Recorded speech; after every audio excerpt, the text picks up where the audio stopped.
PMC channel వీక్షిస్తున్నటువంటి ప్రేక్షకులందరికీ నా యొక్క నమస్సుమాంజలు.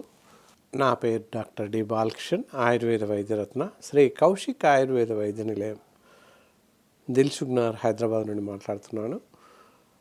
సో ఆరోగ్యమే మహాభాగ్యం అనే శీర్షిక ద్వారా ఎన్నో రకాల వ్యాధులకి నివారణ ఉపాయాలు, చికిత్సా విధానాలు, రాగల కారణాలను తెలుసుకుంటూనే ఉన్నాం. ఇలా మనం ఎంత జాగ్రత్తలు ఉన్నప్పటికీ ఇంకా కూడా మనకు తెలియకుండా రకరకాల జబ్బులు వస్తున్నాయి. ఆ జాగ్రత్త వల్ల అవ్వచ్చు, సమయానికి మనం స్పందించకపోవడం అవ్వచ్చు. ఏదైతేనేమి ఇలాంటి రకరకాల కారణాల వల్ల మనకు తెలియకుండానే జబ్బుల బారిన, వ్యాధుల బారిన పడుతున్నాం. మరీ ముఖ్యంగా ఈ రోజుల్లో అందరం చాలామంది అజీర్తి వ్యాధితో బాధపడుతున్నారు. అజీర్తి బాధ అంటే మనం తీసుకున్నటువంటి ఆహారం సరిగా జీర్ణం అవ్వడం లేదు అని అర్థం. అజీర్ణ వ్యాధి అంటాం. మరి ఈ అజీర్తి వ్యాధి రావడానికి కారణాలు ఏందో ముందుగా పరిశీలిద్దాం. ఏంటంటే,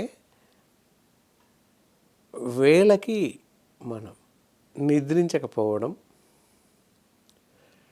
సరైన వేళలో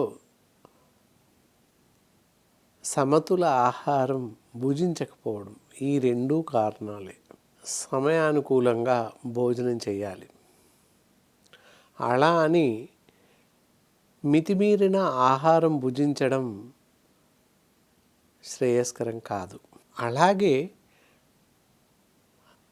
తక్కువ ఆహారం తీసుకోవడము శ్రేయస్కరం కాదు.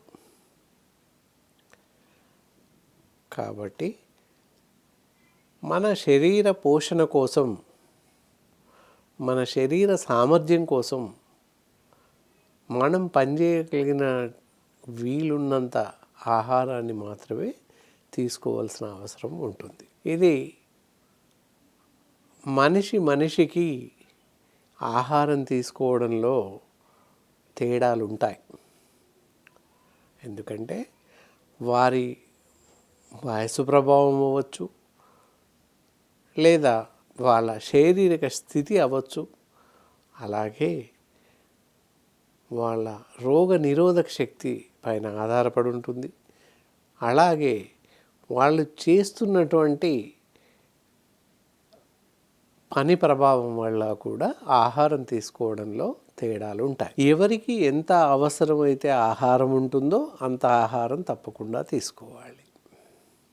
సరే, ఏ మనిషి అయినా కూడా రోజుకి 3 పూటలు తప్పకుండా ఆహారం తీసుకోవాలి. ఆహారం తీసుకునే ప్రతిసారి మధ్యలో 4 గంటలు, 3 నుంచి 4 గంటల విరామ సమయం ఉండాలి.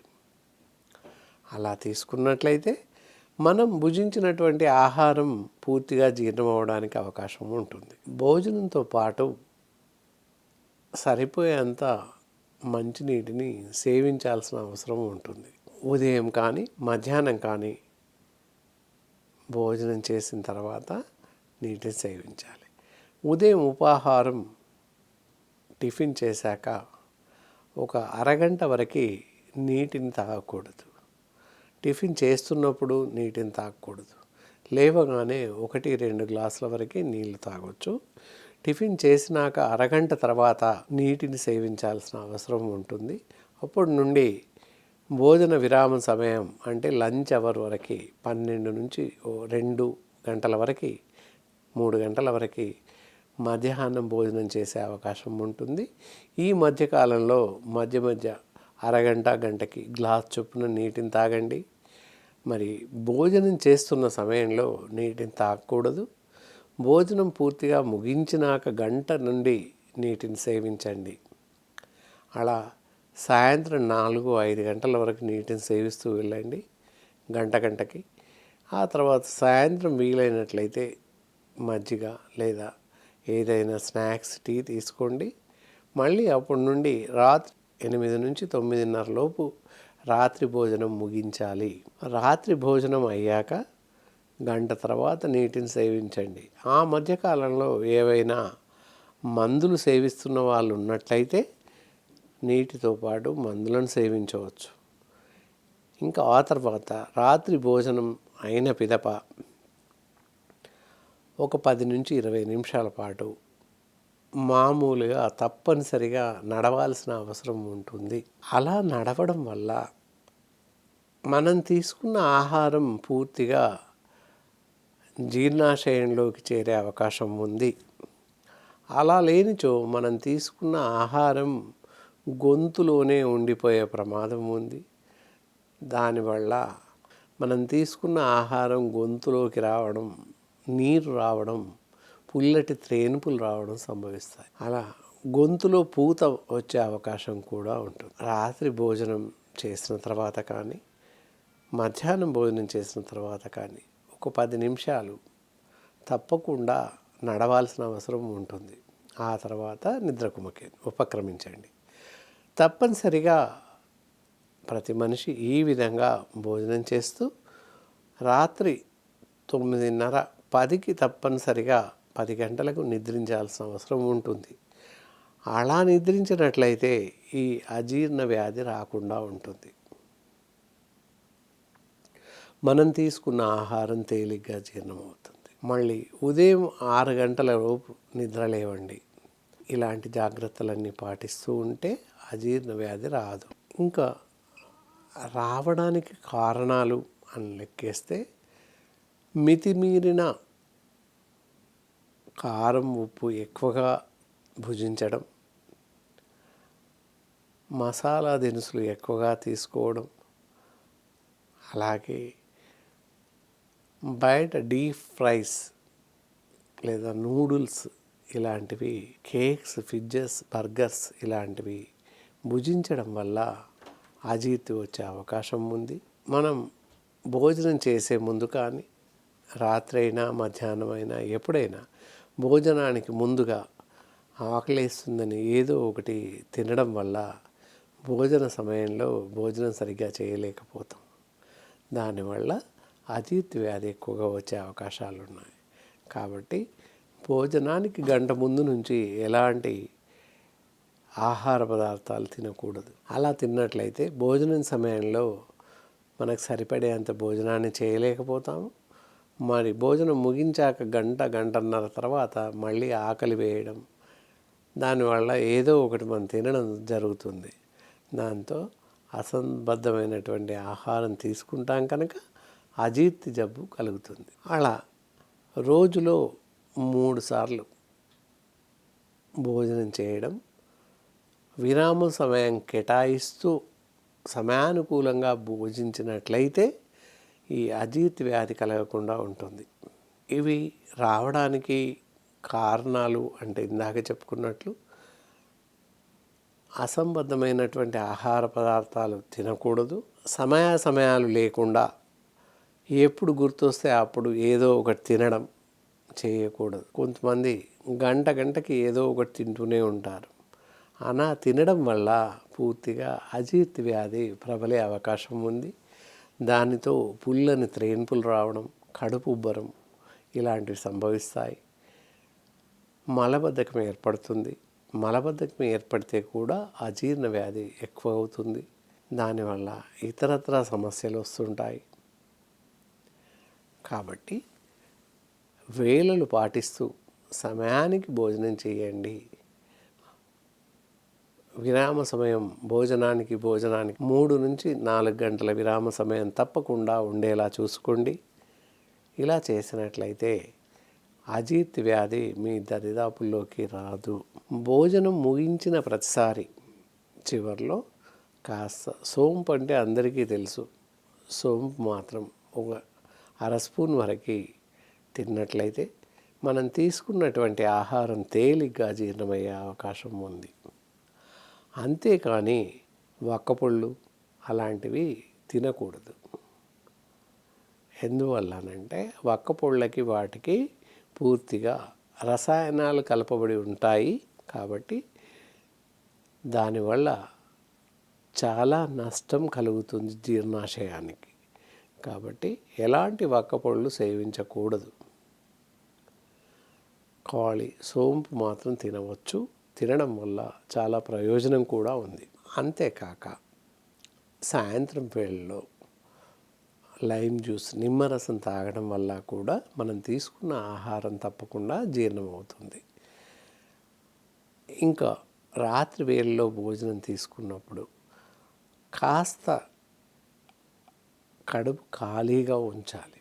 ఉదయమైనా, మధ్యాహ్నమైనా, రాత్రి అయినా కాస్త ఖాళీగా ఉండడం ఎంతైనా మంచిది. చాలామంది ఉదయం, మధ్యాహ్నం లైట్గా తిని రాత్రిపూట హెవీ భోజనం, చాలా ఎక్కువగా భోజనం చేస్తుంటారు. అది ఎంతమాత్రం శ్రేయస్కరం కాదు. రాత్రి పడుకుంటాము, ఏ పని ఉండదు అని అనుకుంటారు. కానీ రాత్రి వేళల్లో పడుకుంటాం, ఎక్కడికి కదలం కనుక మనం తీసుకున్న ఆహారం త్వరగా జీర్ణం కాదు. అందువల్ల మరుసటి రోజు ఆకలి వేయదు. అలాగే రాత్రి ఎక్కువ భోజనం చేస్తుంటాం. దానివల్ల ఊబకాయం ఎక్కువగా సంభవించే ప్రమాదం ఉంది. బరువు, లావు పెరిగే అవకాశాలు ఎక్కువగా ఉన్నాయి. ఏ సమయంలో భోజించినా కొంచెం తక్కువ ఖాళీ ఉంచాలి. మరి కాస్త ఆగితే తినేయడానికి ప్లేస్ ఉండాలి. తినకూడదు కానీ తినే అవకాశం ఉండాలి. ఆ మాత్రం గ్యాప్ ఇస్తే ఏంటంటే మనం తీసుకున్న ఆహారం తేలిగ్గా జీర్ణమవుతుంది. లోపల ఫ్రీ మూమెంట్స్, వాటంతటదే ఆహారం జీర్ణాశయంలో బాగా కలిగి తిరిగి పూర్తిగా జీర్ణం చెంది మన శరీరానికి అవసరం ఉన్నటువంటి పోషకాలను అందిస్తుంది. అలా కాక పూర్తిగా తిన్నట్లయితే తీసుకున్న ఆహారం గొంతులోకి రావడం, పుల్లటి త్రేన్పులు రావడం ఇలాంటివి సంభవిస్తాయి. అజీర్తి వ్యాధి ఎక్కువగా ప్రబలే అవకాశం ఉంది. అసలే తినకపోవడం వల్ల కూడా గ్యాస్ట్రైటిస్, ఎక్కువగా అపాన వాయువులు రావడం, శరీరంలో ఆహారం ఉండదు కనుక నిస్తారణగా అయిపోవడం, దానివల్ల కూడా జీర్ణరసాలు ఎక్కువగా ఉద్భవిస్తాయి. వాటికి ఎలాంటి పని ఉండదు కనుక, మనం ఏ ఆహారం తీసుకోం కనుక వాటికి ఎలాంటి పని ఉండదు కనుక అవి ఊరికే జీర్ణాశయం గోడల్ని కొరికేస్తుంటాయి. దానివల్ల కడుపులో మంటలు రావడం, అజీర్తి వ్యాధి ఎక్కువగా అయ్యే అవకాశం ఉంటుంది. అందువల్ల తప్పనిసరిగా భోజనం చేయాలి. మన శరీరానికి సరిపడే అంత మాత్రమే చేయాలి. అలా అని ఎక్కువగా భోజనం చేయకూడదు, మరీ తగ్గించకూడదు. చెప్పిన విధంగా ఎవరి బాధ్యతను వారు గుర్తెరిగి ఎవరి శరీరానికి ఎంత సరిపడుతుంది అంత మాత్రమే భోజనాన్ని తీసుకోండి. అన్ని రకాల కూరగాయలు, పళ్ళు, పళ్ళ రసాలు తీసుకోండి. ఈ వేసవి కాలంలో మరీ ముఖ్యంగా ఈ వాటర్ మిలన్ కానీ, కర్బూజాలు కానీ, తర్వాత మామిడి పళ్ళు, ఇవన్నీ తీసుకోవచ్చు. మామిడి పళ్ళు తీసుకున్నప్పటికీ కూడా శరీరంలో వేడి ఉద్భవించదు. చాలామందికి అపోహ ఏంటంటే మామిడికాయలు, మామిడి పళ్ళు తినడం వల్ల శరీరంలో వేడి చేస్తుంది అని అందరూ అనుకుంటారు. అది అపోహ మాత్రమే. ఎలాగైతే మ్యాథ్స్లో ప్లస్ ప్లస్ మైనస్ లాగా ఇక్కడ కూడా వేడి కలిసి చలువ శరీరానికి చేస్తుంది. కాబట్టి మామిడి పళ్ళు, మామిడికాయలు నిరభ్యంతరంగా తినవచ్చు. ఈ సీజన్లో లభించిన పళ్ళు అన్నీ తినండి. ఎప్పుడైనా కూడా ఏ సీజన్లో లభించే పళ్ళు ఆ సీజన్లో సరిపడేంత తినండి. కనీసం ఆల్టర్నేట్ డే పళ్ళు తీసుకోండి. దానివల్ల మన శరీర పోషణ చాలా జాగ్రత్తగా మంచిగా ఉంటుంది. దాంతో శారీరక పుష్టి, కండ పుష్టి బాగా జరుగుతుంది. దాంతో మనం పళ్ళు ఎక్కువగా తీసుకోవడం వల్ల, పళ్ళ రసాలు ఎక్కువ తీసుకోవడం వల్ల పీచు పదార్థాలు శరీరంలో ఎక్కువగా ఉండి మనం తీసుకున్నటువంటి ఆహారం త్వరగా జీర్ణమయ్యే అవకాశం ఉంది. భోజనం చేసిన వెంటనే భోజనాంతరం అరటిపండు కానీ, మామిడి పండు కానీ ఏదో కొన్ని పళ్ళు తినండి. చాలా త్వరగా మనం తీసుకున్న ఆహారం జీర్ణమవుతుంది. అలా ఇలాంటి చిన్న పద్ధతులు, చిట్కాలు పాటించినట్లయితే మనం తీసుకున్న ఆహారం తేలిగ్గా జీర్ణమయ్యే అవకాశం ఉంది. అజీర్తి వ్యాధి సంభవించదు. మరి ఇన్ని జాగ్రత్తలు తీసుకొని ఇంత చేసినప్పటికీ అజీర్తి వ్యాధి సంభవిస్తుంది. మరి ఎలా చేస్తే అజీర్తి వ్యాధి తగ్గుతుంది? మరి దానికి ఏమైనా గృహ వైద్య విధానం ఉందా పరిశీలిద్దాం. ముఖ్యంగా ఈ అజీర్తి వ్యాధి సంభవించినప్పుడు తేలిగ్గా జీర్ణమయ్యేటువంటి ఆహారంలో రసం కానీ సాంబార్ కానీ ఇలాంటివి ఎక్కువగా ఉండేలాగా చూసుకోవాలి. ఇలాంటివి తీసుకోవడం వల్ల కూడా మనం తీసుకునే ఆహారం తేలిగ్గా జీర్ణమవుతుంది. ఎప్పుడైతే జీర్ణం కాక అజీర్ణం చెందడం అంటే మనం తీసుకున్న ఆహారం జీర్ణం అవ్వదు. మరి లక్షణాలు ఏంటి అనుకున్నట్లయితే పుల్లటి త్రేన్పులు రావడం, దాంతోపాటుగా తీసుకున్న ఆహారం కానీ నీళ్లు గొంతులోకి రావడం సంభవిస్తుంది. ఇవి ముఖ్యమైన లక్షణాలు. అలా వచ్చినప్పుడు పొట్ట బరువుగా ఉంటుంది. ఇలాంటి సందర్భాల్లో అజీర్ణ వ్యాధి ఉంది అని మనం అనుకునే అవకాశం ఉంది. అలా సందేహించి వెంటనే వైద్యులను సంప్రదించడం మంచిది. మరి ఇలాంటి వ్యాధులు వచ్చినప్పుడు మరి ఇంటి వద్ద ఏమైనా సలక్షమైన వైద్య పద్ధతి ఉందా అనేది చూద్దాం. ఇలాంటప్పుడు మనం మామూలుగా ఇలా జరిగినప్పుడు అజీర్తి ఎక్కువగా ఉన్నప్పుడు ఈ చారు అన్నం అంటారు. చారు అన్నము 2 పూటలు అలా 2-3 పూటలు తిన్నట్లయితే అజీర్తి వ్యాధి తగ్గే అవకాశం ఉంది. అంతేకాక వాము, అందరికీ తెలుసు వాము. ఒక 1/2 స్పూన్ వాము నీటిలో నానబెట్టేసి దాని తాలూకు నీటిని ఒక అరగంట తర్వాత వడగట్టి తీసుకున్నట్లయితే కడుపులో ఉన్నటువంటి అజీర్తి తాలూకు ప్రభావాలు తగ్గిపోయే అవకాశం ఉంది. అప్పటికీ ఒకవేళ ఈ అజీర్తి వ్యాధి తగ్గకున్నా లేదా మీరు ఈ చికిత్స తీసుకోలేకపోయినా తప్పనిసరిగా అనుభవజ్ఞులైనటువంటి ఆయుర్వేద వైద్య నిపుణులను సంప్రదిస్తే మీకు సరిపడేటటువంటి మంచి వైద్య చికిత్సా విధానాలను అందించే అవకాశం ఉంది. ఆయుర్వేద వైద్య విధానంలో పూర్తి స్థాయి వైద్య చికిత్సలు ఈ అజీర్ణ వ్యాధికి ఉన్నాయి.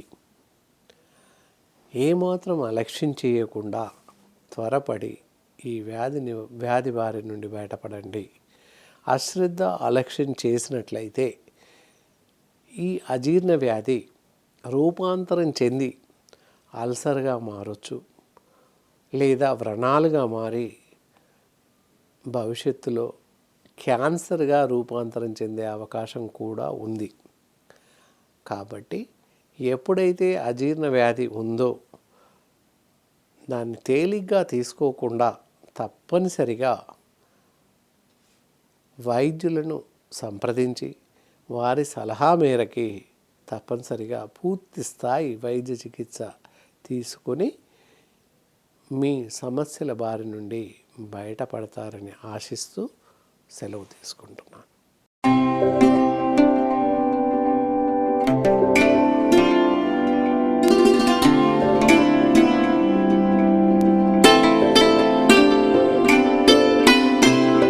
కిడ్నీ స్టోన్స్ వగైరా అని అనుకుంటాం. అలా కాక చాలా రకాల జబ్బులు ఉన్నాయి. అందులో కిడ్నీలు వాపు రావడం లేదా మూత్రం సరిగా విసర్జించలేకపోవడం ఇత్యాది కారణాలు ఉంటాయి.